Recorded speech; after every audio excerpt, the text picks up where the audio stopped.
Hello friends, तर कसे आहात सर्व.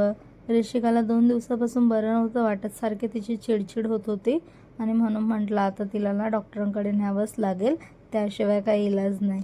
आणि बरेच दिवस ते डॉक्टरांकडे गेली नव्हती, मस्त होती, पण अचानक तिची तब्येत खराब झालेली.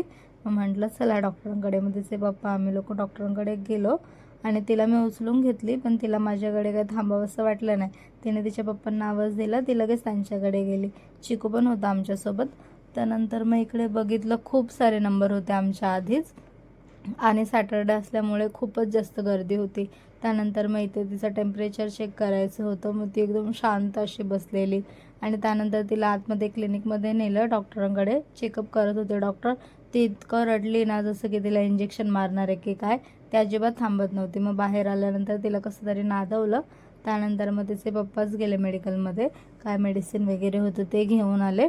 मग आणि ऊन इतकं प्रचंड आहे ना इकडे पुण्याच्या साईडला आमच्या, पण काय करायचं, बाहेर तर असं काय काम असल्यावरती जावंच लागतं.